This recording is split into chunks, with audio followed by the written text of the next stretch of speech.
What is up, people? The internet, it is me, Real American Politics, back in with a new video. And for the first time since 2020, we have an early voting analysis video on an election. Now, disclaimer, early voting does not necessarily mean, oh, this is going to happen exactly. Like, oh, Republicans going to win Texas by 80 points or something like that. No. What early voting does generally tell us, especially for the primaries, is how the energy factor is looking for both parties. And again, it's not the end-all and be-all. It doesn't mean, like, Democrats will win California by 80 points, Republicans win Texas by 80 or something like that.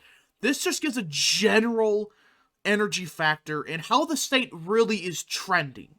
Now, this map here I created, alright? There's three options to select: the swing from 2020 to 2022, 2022 early voting, and 2020 early voting.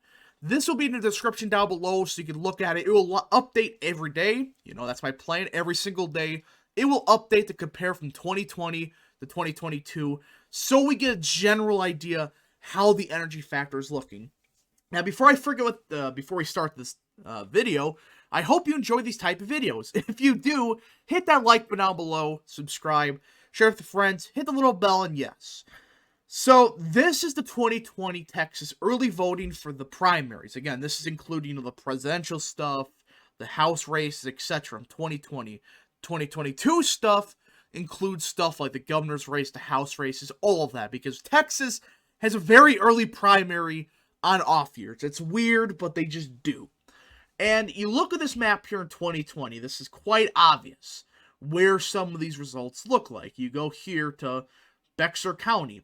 2020 early voting, Democrats were winning by upwards of 30 points in early voting. Again, this doesn't necessarily correlate with general elections, but again, it does give us a general idea how the energy factor is looking.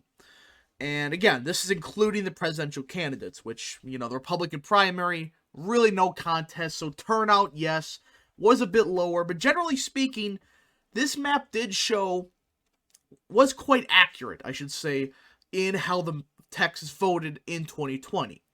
And you look at some of these places like Harris County, Democrats won this in early voting right now, alright? Again, this is not comparing, March 3rd to February 20th. This is February 20th comparing with February 20th. That's how this works. You notice Harris County won the Democrats by a point. And you look at some other places like Tarrant, Republicans barely won it here. Collin, they only won by 13. Dallas, Democrats have won in a landslide. You go to Williamson, Republicans lost by a couple points. And then you go to Hidalgo County, Republicans lost this in a landslide. Well, you want to see some major changes? Look at the 2020 early votes, 2022. Look at this map. Look at Harris County. It went from D plus like 0.3 percentage points to R plus 7. That's a 7-point swing just in one midterm. That's crazy to think about, by the way. I mean, Harris County, I said after the 2020 results that it was going to begin to swing Republican very subtly. Turns out that prediction may be an understatement. 7 percentage point swing just in a quote-unquote Democrat trending county.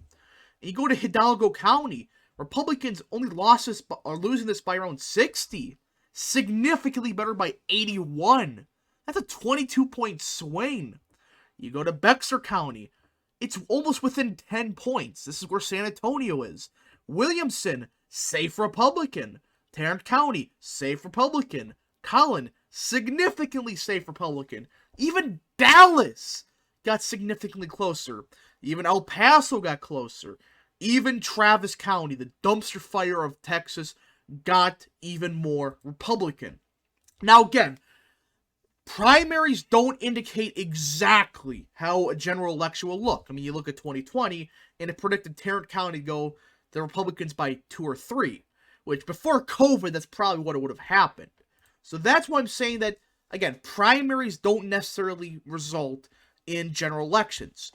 But this swing map does tell you a very unique story that the Trumpian effect really does exist. I mean, Trump really is the reason that places like Williamson, Hayes, even Travis County were a bit more Democrat than usual. It's just the Orange Man bad effect in 2020 really caused a lot of these counties to have unusual shifts to the left.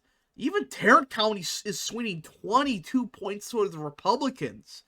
Which, by the way, I did call it was going to swing significantly towards Republicans. It's a very unique county, as in, yes, it's considered a suburb of Dallas and Fort Worth and all of that, but it is still a very working-class county.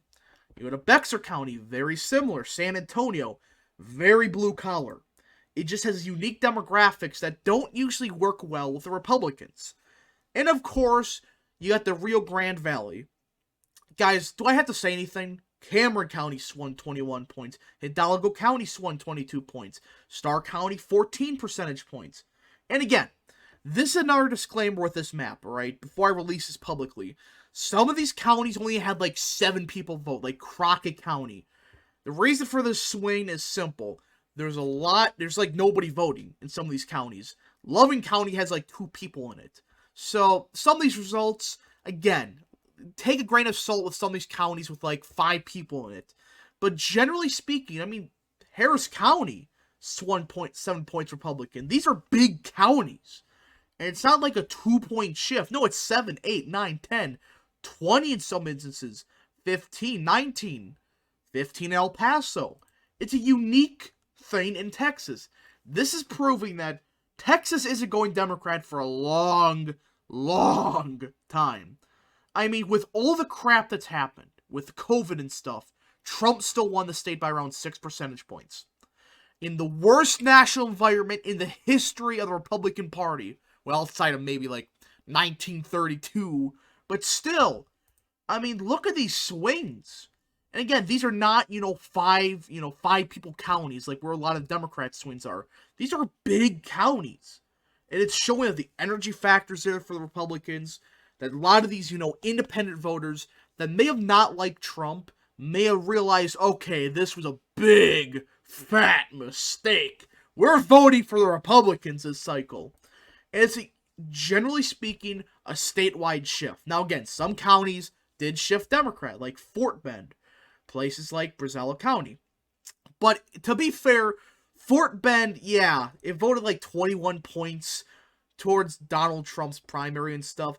Yeah, no, that was not going to happen again. That was kind of looked like one of those counties, like a one big fat fluke. And, yeah. So, generally speaking, the early voting has been phenomenal for the Republicans, showing a big energy factor. And again, this is including mail-in ballots. So people on Twitter saying, oh, this is just the in-person voting. Shut up. This is purely every single ballot included mail-ins. So yeah, this idea that's a GQP conspiracy theory, no. This is flat out what the data shows. The entirety of the state that actually matters in Texas is swinging significantly Republican outside of certain counties over here.